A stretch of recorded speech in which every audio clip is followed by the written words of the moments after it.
Welcome, my soft-thinking listener. You've found yourself in the company of the sleepy sloth once again. A slow, scientifically minded fellow, who enjoys facts, hidden histories, and things that hum quietly beneath the surface of what most consider important. I must tell you something before we begin. Today, I consider myself a scientist in the gentle art of conspiracy theories about history's more uneventful secrets. A scientist who is almost always correct, except for those few times when I am not. But even then, I prefer to drift gently onward, rather than fuss over it. Because what truly matters is the information itself. Before I start, please, let me know. What is the most boring thing you would secretly love hearing about? Let me know gently, in the comments. Now, let us begin today's episode of Conspiracy Theories You Don't Need to Know About. No one asked for this. And yet, here we are, tiptoeing softly into the quiet shadows of history's whispered ideas about secret plots and hidden truths. Our first slow step drifts back over 2,000 years, to the year 44 BC, when Julius Caesar was, quite famously, stabbed by senators in Rome. But beyond that sharp moment in history, some say, there was a wider conspiracy, a delicate web of shadows stretching beyond those familiar faces. Imagine, if you will, a hidden council of plotters, lurking in the dim halls of the Roman Senate, their motivations as tangled as slow-moving vines in a mossy forest, winding and weaving without haste, quietly altering the course of an empire. This idea isn't loud or dramatic, more like a faint hum under the leaves, barely noticed yet persistent, a slow and subtle undertow beneath the clear waters of history. The notion that the stabbing was not a singular act but part of a broader, orchestrated plan invites us to imagine secret meetings in cloaked chambers, hushed voices echoing softly, conspiracies folded delicately within one another like a carefully layered fabric. Such theories linger quietly on the edges of recorded fact, inviting us to pause, breathe, and imagine the unseen. But first, a slow little detour. For this extra interesting fact. The medieval era was brimming with whispers of secret church and state collusions. Quiet claims that rulers of kingdoms and spiritual leaders shared hidden agreements, about controlling knowledge, suppressing heretics, or safeguarding treasures. These are not flashy stories but rather slow currents beneath the surface of dusty tomes, where power shuffled quietly in dim candlelight, like shadows stretching across ancient stone walls, flickering and trembling with gentle warmth. Imagine the soft rustle of parchment and the faint scratch of quills as agreements were penned in secrecy, away from prying eyes. The intertwining of sacred and secular power created an invisible lattice, holding societies together and shaping the flow of information like water moving silently through underground rivers. This slow dance of influence and control was not marked by sudden upheavals or loud declarations but by careful negotiation and patient waiting. Such theories ask us to consider the unremarkable corners of history, where seemingly mundane decisions rippled outward through centuries, shaping what we know and what we forget. Let us float gently onward through these delicate webs. Let us drift, ever so slowly, to the year 1307, when the Knights Templar were suppressed. Beyond the official explanations, a faint theory lingers that this was less about crimes and more about hiding secret knowledge or vast wealth. Imagine cold vaults, dusty scrolls, and treasures locked away beneath silent stones, untouched for centuries like forgotten dreams held captive by the passage of time. The Templars, a medieval order of knights, were accused of heresy and dissolved in shadows, but some whisper that the true story involves guarded secrets far more mundane yet infinitely more intriguing, ledgers, maps, and documents carefully hidden, awaiting rediscovery. Not thrilling, not urgent, just a quiet idea, a slow ripple on the still pond of history, spreading softly outward with no hurry to reach the shore. This notion drifts through the corridors of history like the faint scent of old leather and wax, comforting in its slow persistence. Let us rest here for a moment, feeling the quiet weight of history's mysteries, neither pressing nor escaping, simply being. Moving along the timeline, into the late 1500s, the question of Shakespeare's true authorship unfolds like a languid scroll. Some whisper that Shakespeare was but a mask, and the true author could have been Francis Bacon or Edward de Vere. This theory doesn't rush to conclusions but gently wanders through dusty libraries, softly turning pages, pondering the invisible hand behind beloved words. It's a slow and delicate dance between fact and fiction, between the known and the imagined, like tracing faint ink on a fragile parchment, barely visible but full of possibility. The notion that a hidden genius wrote the plays we treasure is less an accusation and more a comforting puzzle, inviting us to sit quietly with mystery and wonder. This idea stretches gently over centuries, winding like ivy on a forgotten wall, slow to reveal itself and easy to ignore if we choose. It is the kind of thought that floats lazily on a gentle breeze, easy to set aside and just as easy to pick up again, perfect for a mind that enjoys meandering in soft shadows. But first, another soft pause. The Gunpowder Plot of 1605, a famous attempt to blow up the English Parliament, carries its own shadows.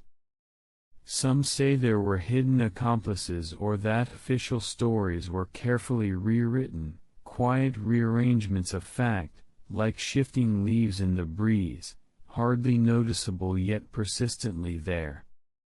The story of Guy Fawkes and his co-conspirators is well known, but the idea of a broader cover-up invites us to imagine secret meetings, coded messages, and silent agreements made under flickering torchlight. These theories are not loud proclamations but gentle whispers, like the soft rustling of silk curtains in an empty room, hinting at unseen hands shaping the tale. They ask us to consider that history is not only what is written but also what is carefully left unsaid, the quiet spaces between the lines where stories linger like dust motes in sunbeams. Let us drift gently onward, with these quiet possibilities resting lightly in the mind. Slowly, we reach the 17th and 18th centuries, where whispers of Freemasons as shadow rulers dance quietly through candlelit rooms and secret handshakes. The idea that these societies subtly shaped governments and global events is less a booming claim and more a barely audible murmur, like the soft rustle of feathers settling at dusk. Imagine richly embroidered cloaks brushing softly against polished wood, low voices exchanging secrets that flutter away like moths at night. Freemasonry's symbols and rituals invite curiosity, but these theories ask us to listen closely to the silence between words, to the gentle rhythm of traditions passed down in quiet halls. They offer a slow, contemplative journey through time, encouraging patience and the soft unfolding of understanding. There is no rush here, only the steady turning of ancient wheels and the soft glow of lamplight reflecting on well-worn stones. This is a world of quiet power and patient waiting, a soft and steady current beneath the louder tides of history. Moving ever so gently onward, to 1776 and the Bavarian Illuminati. This group, born from Enlightenment ideals, is said to have evolved into a hidden elite guiding world affairs. It's a sleepy tale of secret influence, wrapped in quiet mysteries and cloaked intentions, like fog rolling slowly over a still lake. The Illuminati story is not one of sudden revolutions but slow shifts in thought and influence, where ideas spread softly like ripples in a pond disturbed by a gentle breeze. These theories invite us to imagine gatherings in shadowed rooms, ideas exchanged with calm deliberation, shaping the world without fanfare or haste. Theirs is a story told in whispers and half-remembered legends, a slow dance of influence that encourages us to settle into the soft comfort of uncertainty. Like the mist that hugs a quiet morning, the tale lingers just out of reach, inviting us to rest and wonder without urgency. And not to forget the late 1700s through the 1800s, when Jesuit conspiracies floated like soft shadows across politics and education. These tales, often whispered, claim the Jesuit order moved unseen, nudging history's pages ever so slightly, like a slow turn of a book's leaf in a silent library. The Jesuits' influence is said to be subtle and pervasive, guiding rulers and shaping minds with gentle persistence rather than abrupt force. Imagine ancient libraries filled with leather-bound volumes, the scent of old paper mingling with polished wood and wax candles. These stories unfold slowly, revealing layers of influence that are less about dramatic upheaval and more about quiet continuity. They invite us to appreciate the small movements that, over time, steer the course of history like a soft current beneath a calm sea. Let us pause here, breathing softly with these gentle shadows. In the 1800s, the idea of banking cabals, particularly involving the Rothschild family, suggests quiet control of world finance and politics.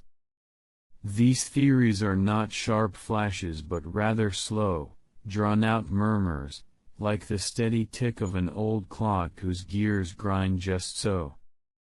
The Rothschild rise to prominence is often surrounded by whispered claims of secret alliances and influence stretching across continents. Imagine vast ledgers and quiet boardrooms where decisions echo softly through time, shaping economies with patient precision. This is not a story of sudden, dramatic power grabs but a slow unfolding of influence and wealth, quietly accumulated and gently exercised. The image is one of calm, measured control, like a gardener tending carefully to a growing vine, nurturing its path through centuries. And then to 1865, the assassination of Abraham Lincoln. Beyond John Wilkes Booth, some say broader conspirators lurked in the wings, their presence carefully hidden by the tides of history. A softly woven tapestry of intrigue, more a faint blur than a vivid picture, this theory asks us to imagine shadows shifting behind the scenes, quietly pulling strings while the world watched a single, tragic moment unfold. The idea is less about loud conspiracies and more about subtle connections, delicate threads woven through the fabric of the past, barely visible but quietly persistent. It is a story that encourages gentle reflection, inviting us to consider the hidden depths beneath well-known events, like peering slowly through misted glass to catch a glimpse of something just beyond sight.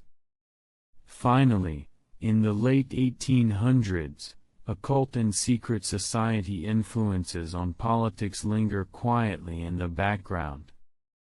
These tales are as faint as a moth's wing brushing softly against a windowpane on a still night, suggesting subtle shaping of leaders and policies. They speak of soft rituals, whispered oaths, and the slow weaving of influence over decades. Imagine rooms lit by candlelight, symbols drawn delicately on parchment, and promises made in hushed tones. These stories do not shout or clamor for attention but rest lightly in the margins of history, inviting us to contemplate the gentle and often unseen forces that ripple through human affairs. Let us rest here, breathing softly, in the quiet company of forgotten shadows. In the pale and shifting light of the early 1900s, some accounts drift toward the shadowy networks of the Black Hand and similar nationalist groups.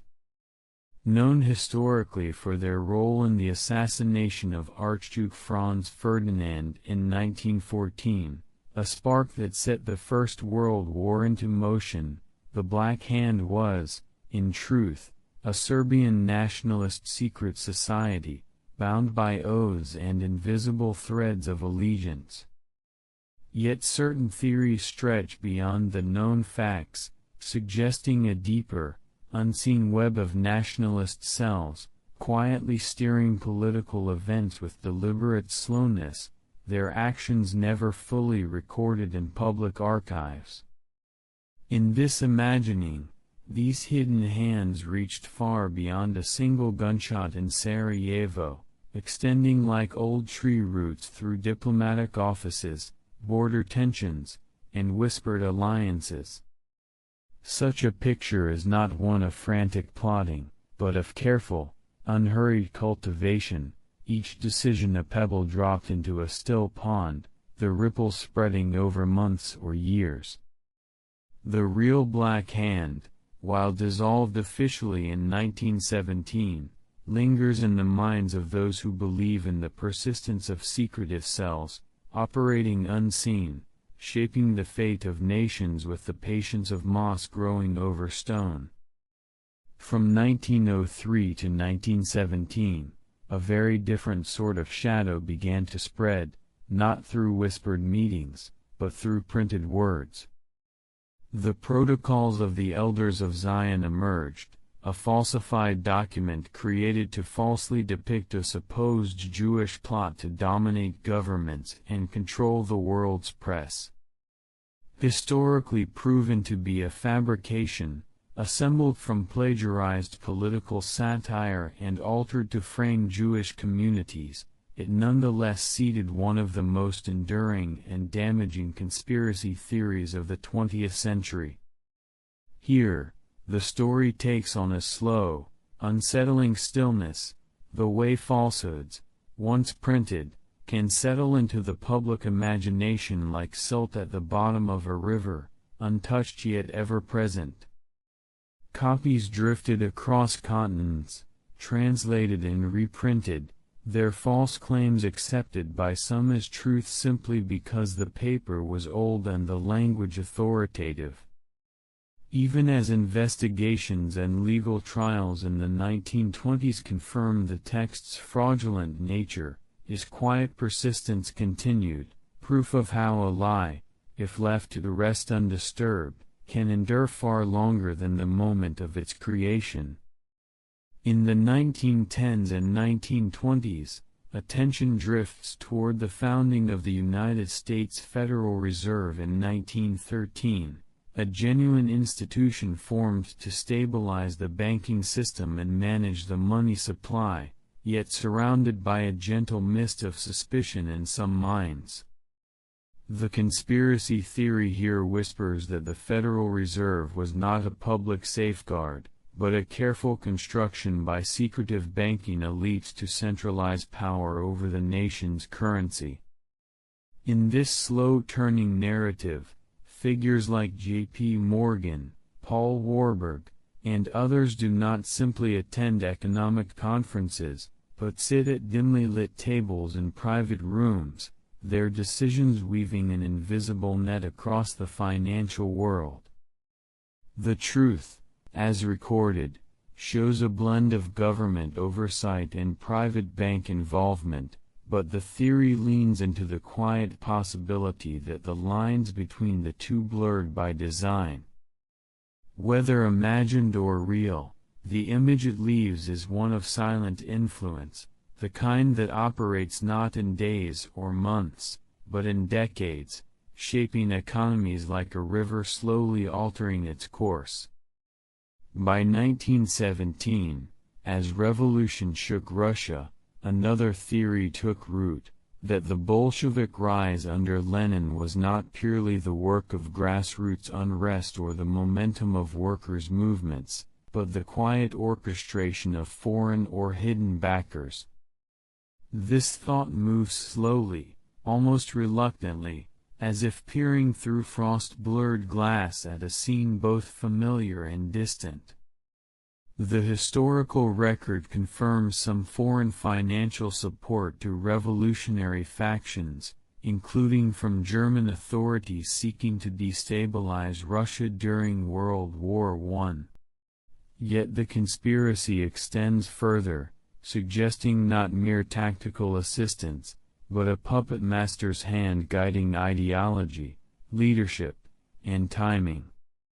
Here the imagery is not of fiery rebellion, but of threads being drawn in a patient loom, weaving a new political fabric whose patterns were decided elsewhere, far from the streets where the people gathered and chanted.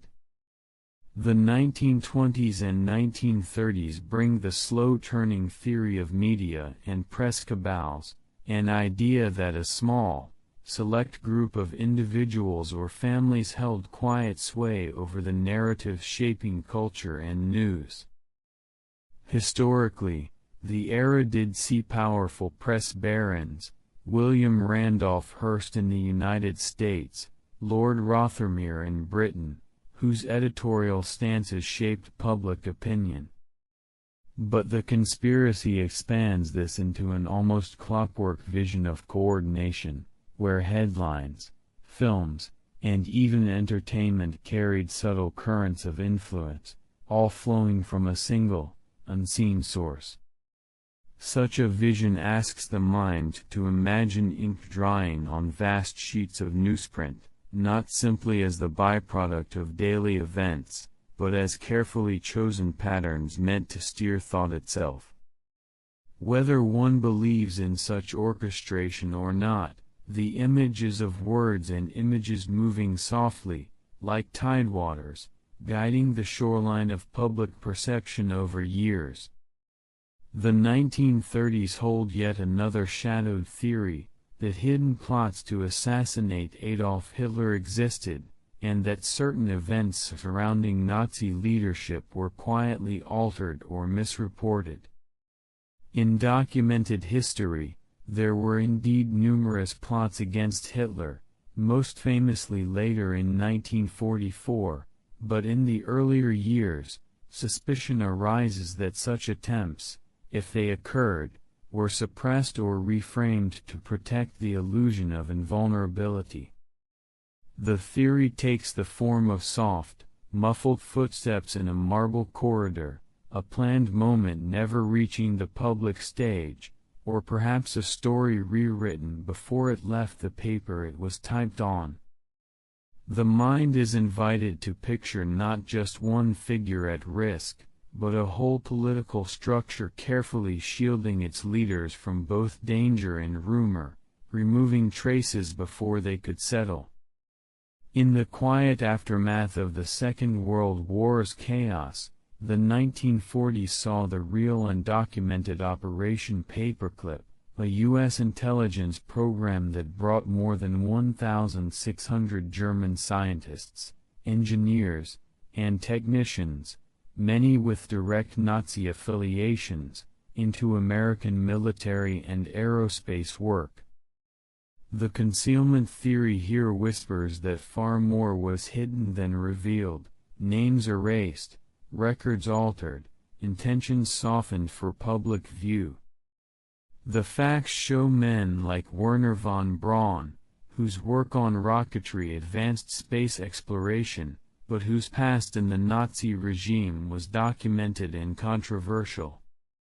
The conspiracy deepens this into a slow-moving fog of missing files and sealed archives, where the full scope of transfers and the moral compromises made remain forever blurred. Then comes the summer of 1947, and the desert quiet of Roswell, New Mexico. Officially, debris from a high-altitude balloon used in Project Mogul was recovered. Unofficially, the legend lingers that it was the wreckage of an extraterrestrial craft, and that the U.S. government quietly gathered and concealed both the craft and its occupants. The documented statements shifted, first announcing a flying disc had been found, then retracting it in favor of the weather balloon explanation, feeding decades of speculation. In the softened light of this story, the scene is slow and still, sand settling in the wind, fragments gathered by gloved hands, and crates quietly loaded into trucks before dawn. Whether one leans toward fact or theory, the Roswell tale endures like a glimmer beneath still water, just visible enough to stir the imagination, but never enough to fully grasp. Drift with me into a soft, moss-carpeted glade of the mind, where gentle light filters through emerald fronds as we begin to explore a dream-tinted tapestry of a 1950s legend. The whispered belief that Area 51 houses alien spacecraft and reverse engineering programs. In that faintly shimmering haze of post-war curiosity, an air of secrecy coalesced around a remote desert expanse in Nevada, even before the name Area 51 became synonymous with otherworldly wonder.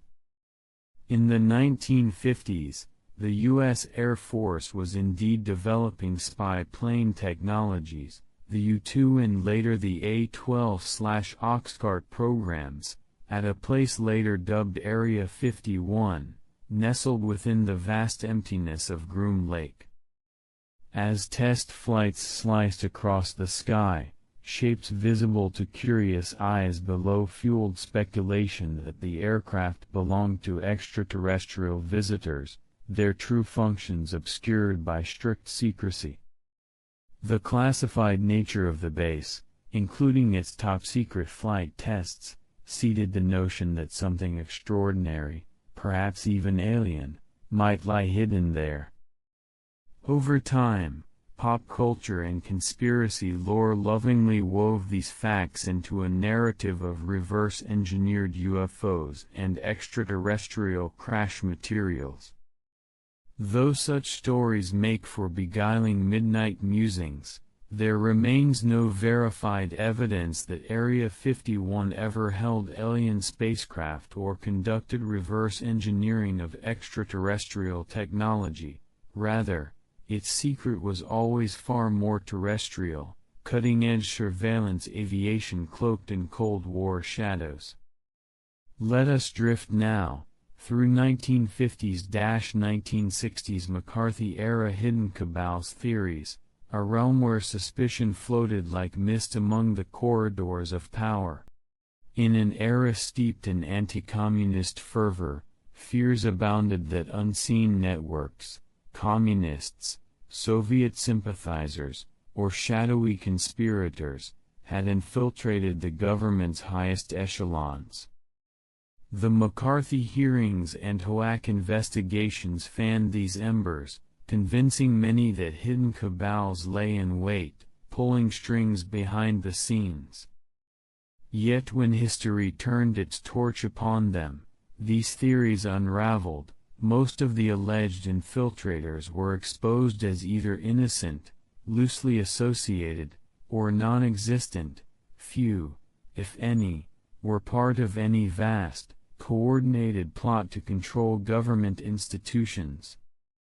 What remained were memories of fear, echoes of a time when the whisper of conspiracy itself became the most potent weapon, even if the cabal was never real.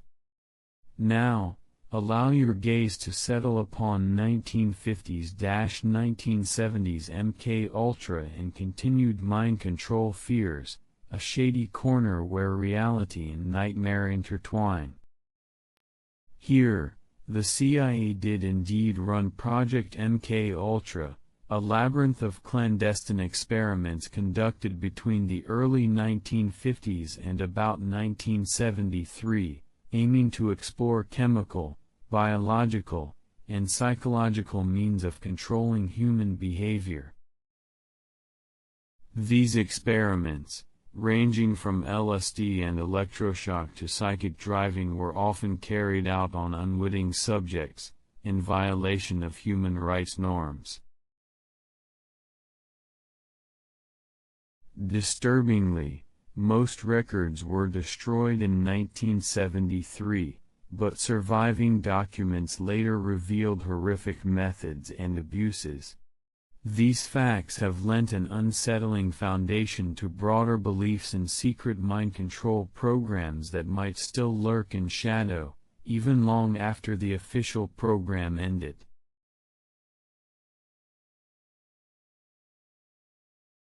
Next, float gently toward 1963 JFK assassination larger plot theories, where a soft undertone of distrust colors an indelible national tragedy.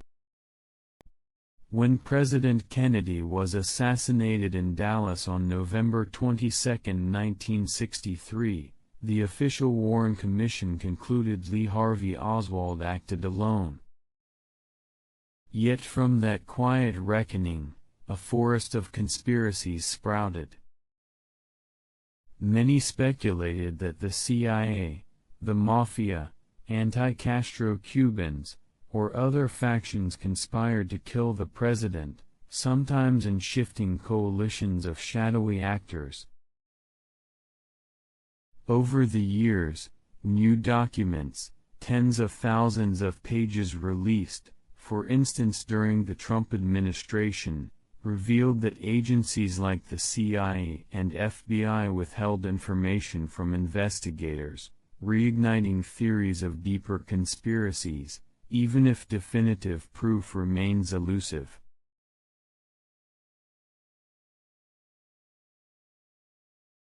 For those inclined to doubt, each newly unsealed record became not a closing of the case, but another doorway into speculation, where motive and means intertwined with whispers of cover-ups, and the truth seemed to shimmer just out of reach, forever blurred by time and secrecy.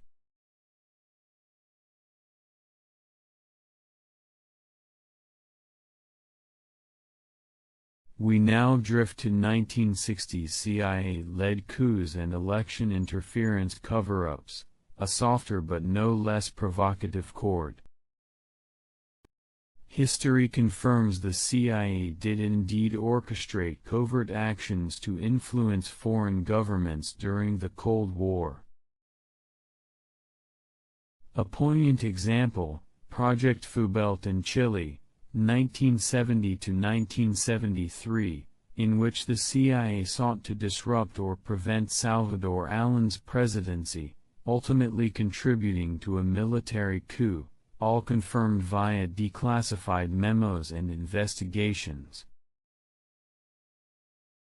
These documented interventions lend a somber resonance to suspicions that the CIA still operates unseen levers of power, both abroad and, by implication, perhaps at home. To those watching from afar, these actions painted a picture of an agency not just guarding national interests, but quietly shaping the destinies of nations, leaving behind a paper trail of intentions that spoke of strategy, ideology, and a willingness to pull unseen strings when the official stage proved too visible.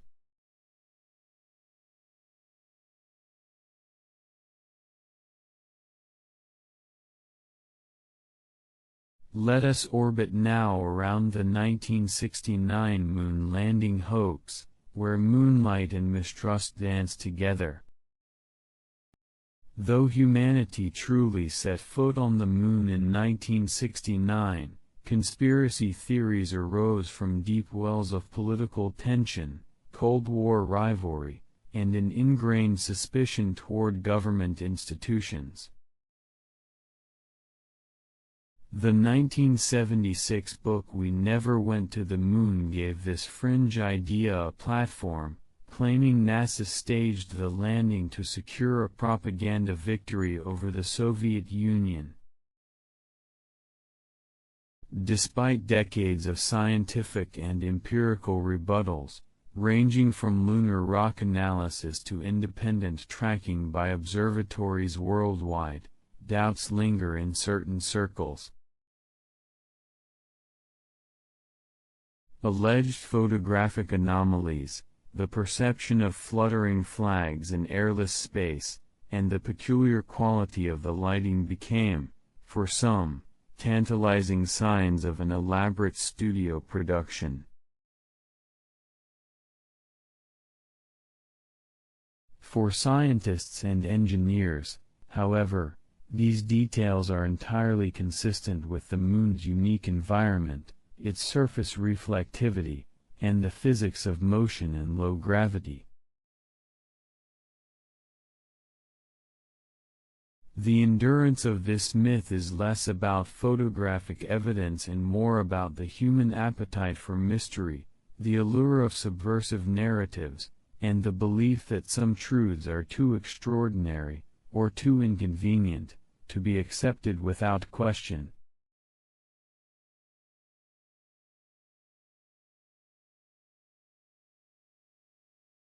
And so, the debate loops on, like a lone spacecraft tracing the same silent orbit. For now, we drift toward 1970s water fluoridation as mass control, a pebble dropped in the still pool of public health. As governments introduced fluoride into public water supplies to prevent tooth decay, a countercurrent of suspicion emerged. Some believed fluoridation was a covert scheme to control or poison populations. In truth, the practice was based on decades of dental and epidemiological research demonstrating its safety and effectiveness at the concentrations used. While the control theory remains unsupported by scientific evidence, its persistence reflects how even benign policies can become sinister in the landscape of fear.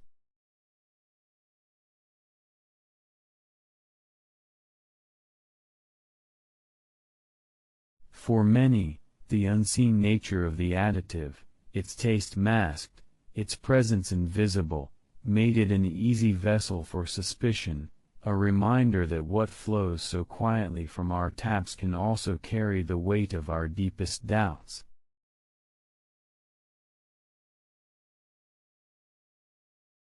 And so, the very act of turning on the faucet became, for some, an act of wary calculation, proof that the smallest unseen elements can stir the largest shadows in the public mind. Slip softly into the echoing corridors of 1970s lore, where the Paul is dead rumor took wing. It began as a playful whisper in college papers and late-night radio shows. Some listeners spun Revolution 9 backwards and heard Turn Me On, Dead Man, while others decoded clues in song lyrics and album art. The Abbey Road cover, with Paul barefoot and out of step, became an emblem of cryptic mourning. Fans speculated wildly, and the rumor spread like ivy across radio waves and dorm walls. Beneath the surface, though it was a mischievous construct, many clues were pure invention, yet it endured as one of music's most beguiling conspiracies. Over time, the story became a cultural touchstone, a reminder that in the right conditions, myth and music can intertwine so tightly that separating them feels almost sacrilegious, proof that our love for mystery often outweighs our desire for truth.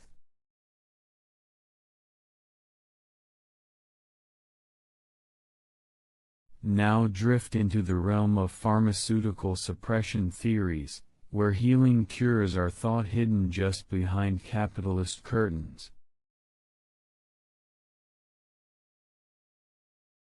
In the 1970s and 80s, a soft rumor floated that miraculous cures, especially for grave illnesses like cancer, were suppressed, lest they collapse profits ripe for generation. Whispers said medical breakthroughs were quietly buried in corporate vaults, staying underground to preserve pharmaceutical empires. Though unsettling, these theories found fertile ground in distrust and fear. In reality, such claims remain unsubstantiated. Rigorous trials, peer-reviewed studies, and regulatory oversight continually vet treatments. Still, the idea of suppressed cures endures, a vivid symbol of hope tinged with suspicion. It's a narrative that thrives because it frames illness not as an unavoidable human reality, but as a profit-driven choice, a story too powerful, and too emotionally charged, to disappear entirely. Let your thoughts drift onward into the quiet, sprawling notion of the deep state, where unseen bureaucrats tug at strings beneath democracy's surface. Across the 1970s through the 1990s, early notions of a permanent shadow government emerged, an engulfing bureaucracy, unblinking and enduring, quietly shaping policy beyond the reach of elected leaders.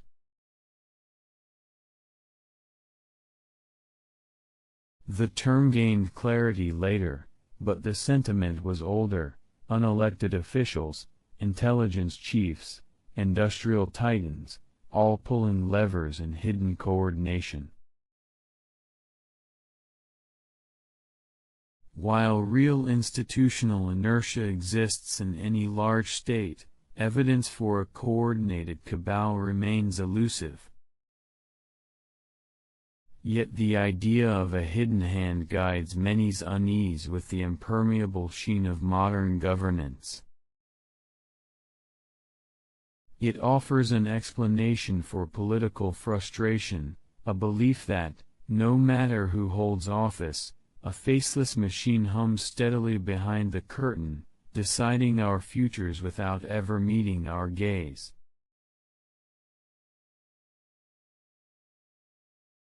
Now drift gently toward the shadows of Jonestown, where tragedy and conspiracy intertwine. Between 1978 and the early 1980s, as news of Jim Jones's massacre in Guyana settled, theories emerged alleging deeper involvement or cover-ups by government agencies.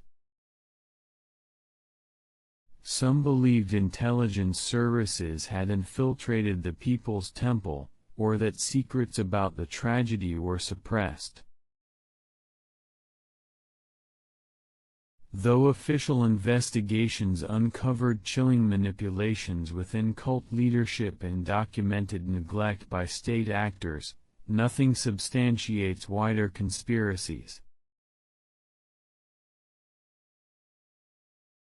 The heart of Jonestown's horror lay in desperate faith and paranoia, not in clandestine state orchestration, even if murmurings of cover-ups still drift in hushed speculation. Still, the scale of the tragedy and the strangeness of its circumstances left an open wound in public consciousness, fertile soil for any seed of doubt to take root and grow.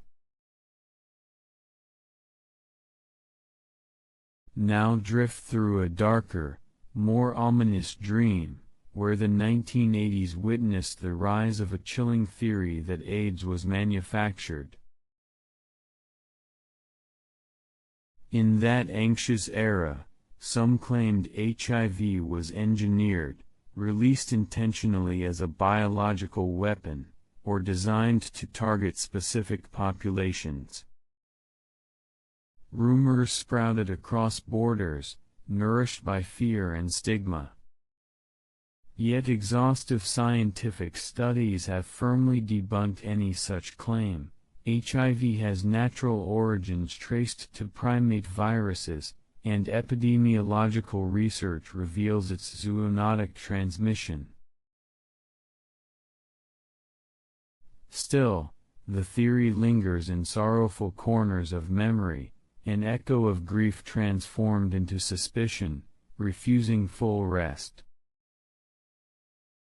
It endures partly because the disease emerged amid already fractured trust between marginalized communities and public institutions, turning a biological tragedy into a symbol of systemic betrayal for those who felt abandoned.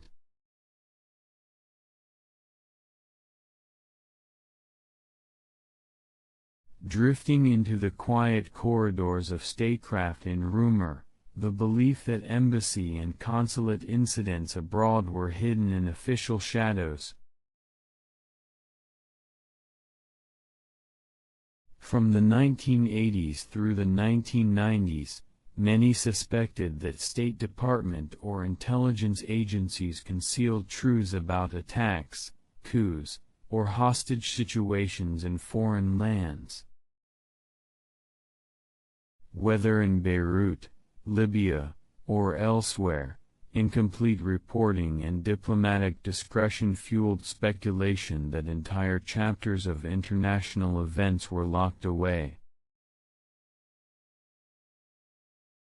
Critics often pointed to redacted cables, classified briefings, or discrepancies between local eyewitness accounts and official statements as evidence that the public narrative was carefully curated.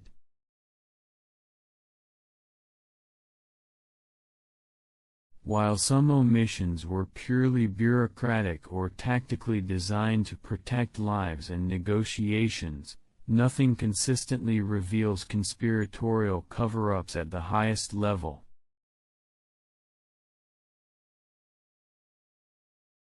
Still, the notion persists, a soft refrain that realpolitik often writes in invisible ink, where the silence between the lines is as loud as the headlines themselves. Drifting deeper into that moss-cloaked landscape of contemplation, we step with quiet wonder into the realm of the 1986 Chernobyl sabotage and cover-up theories, where tragedy and shadowed inference intertwine like tangled roots beneath a forest floor.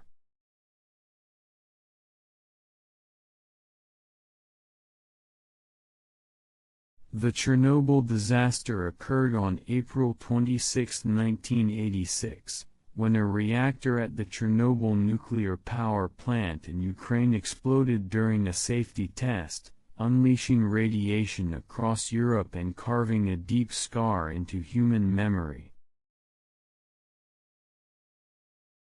Official investigations, including those by the Soviet government and later international bodies, tightly traced the accident to a combination of design flaws in the RBMK reactor, operator errors, and a culture of negligence and secrecy.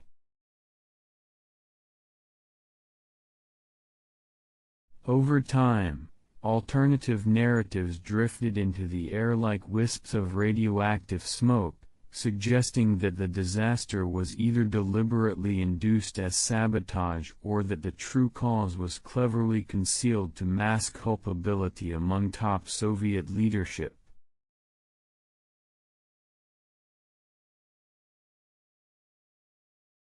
Some of these theories whispered that the explosion served as a textured distraction from political crises, or that internal factions engineered a catastrophic failure to manipulate the direction of power.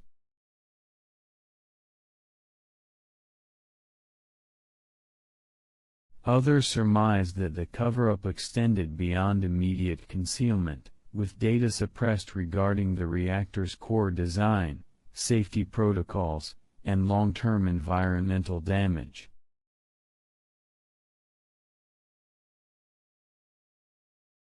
In certain tellings, foreign agents or rival political blocs were hinted at as potential culprits, making the event a Cold War chess move rather than a tragic accident.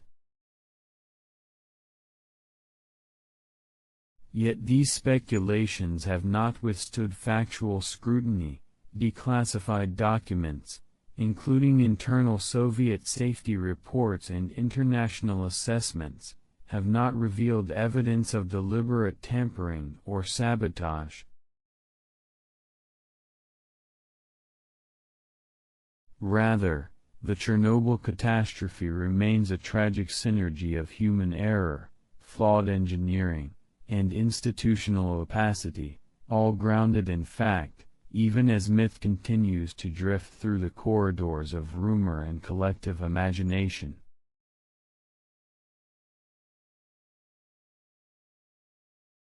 Floating onward in this slow, turning gears of thought, we come next to the idea whispered in soft, residual echoes, MK-Ultra legacy theories from roughly 1987 to 1994, where the notion persists that mind control experiments might have quietly survived beyond the officially acknowledged end of Project MK-Ultra.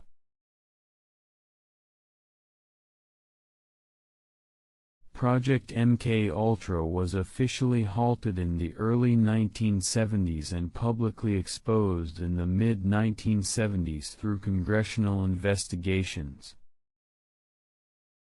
Yet a nocturnal rumor drifts onward, that covert mind control programs continued under new guises, shielded from oversight, or transferred into other agencies or private labs.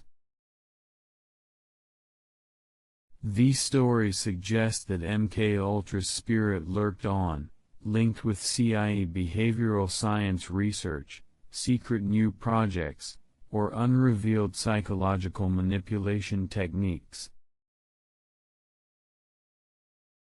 Scholars and investigators have meticulously reviewed declassified materials and found no credible evidence supporting extended, organized programs. What remains is the uneasy residue of mistrust, faint echoes that stir when government secrets awaken the imagination, though no verified continuation of mind control experiments has been found. The soft, rolling forest of memory then unfolds into the 1990s Princess Diana assassination theories, where even grief leans toward suspicion. When Princess Diana died tragically in a car crash in Paris on August 31, 1997, official investigations, including a French inquiry and, later, the British inquest, determined that the crash was caused by a combination of reckless driving by their chauffeur and paparazzi pursuit, compounded by his intoxication, resulting in loss of control.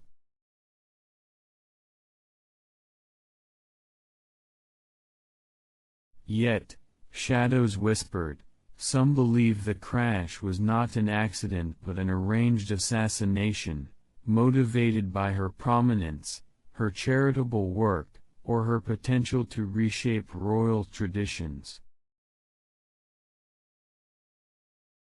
Conspiracy theories varied wildly, implicating British intelligence, the royal family, or other unnamed agents. Subsequent investigations, including a thorough public inquest, found no credible evidence of foul play. Even as the facts remain clear, the fog of conjecture drifts across hearts that find solace in suspicion, especially when tragedy is too great to reconcile with accidental loss. Turning slowly next, we step into the vast, low-hanging branches of the 1990s-2000s New World Order theory, where the idea of a secret accord of elites shaping global destiny unfolds like moss-laden limbs. This concept imagines powerful individuals, politicians, financiers, and industrialists, convening behind closed doors to engineer a single authoritarian world government, dismantling national sovereignty piece by piece. It became most visible in the 1990s, fueled by fears of globalization, shadowy forums, or elite networks like the Bilderberg Group. New World Order talk drifted through conspiracy culture, hinting at hidden agendas with quiet, relentless spread. But despite years of analysis, no verifiable evidence supports the existence of a coordinated global plan. Most of the relevant meetings were either open to public scrutiny or remained informal conversations, far from sinister statecraft. Yet the idea retains its gravity for those unsettled by the growing entanglement of international power. And not to forget, allow your mind to drift now to the whispers of hidden worlds and classified vaults swirled together in the public imagination, as the Area 51 alien autopsy debates took center stage.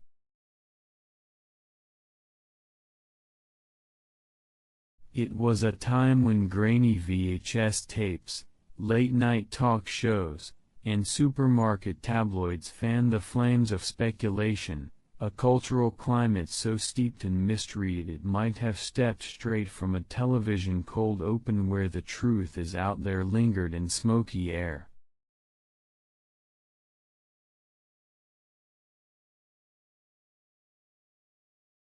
The centerpiece of this moment was a black-and-white film reel, allegedly depicting the dissection of an extraterrestrial body recovered from the 1947 Roswell incident, a tale already steeped in decades of conspiracy lore.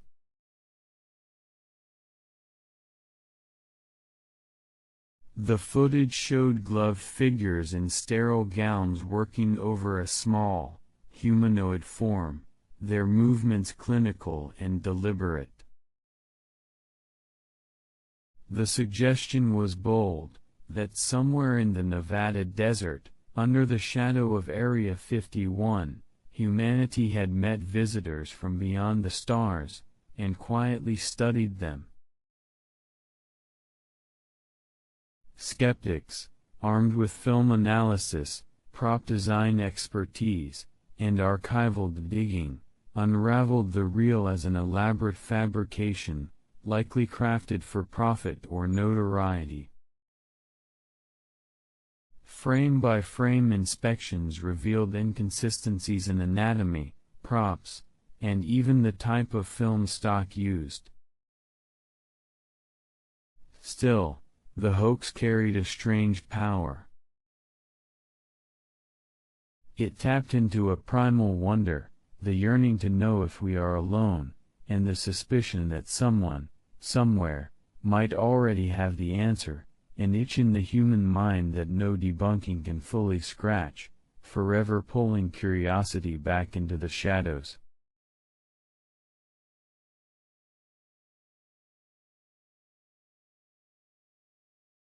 You may not care. And that is completely fine. These stories are not loud or urgent. They are gentle ripples in the vast, slow-moving river of time. Sometimes, just beneath the surface, there's a faint, almost imperceptible current, whispers of secrets kept, shadows softly shifting in places no one sees. You need not remember any of this. Let your thoughts float, soft and slow, like moss growing ever so gently on the bark of an ancient tree. If your eyes are closed, if your thoughts are drifting, then my job here is done for today. Thank you for spending this unremarkable moment with me. You have listened to The Sleepy Sloth, where uninteresting things become the softest lullabies.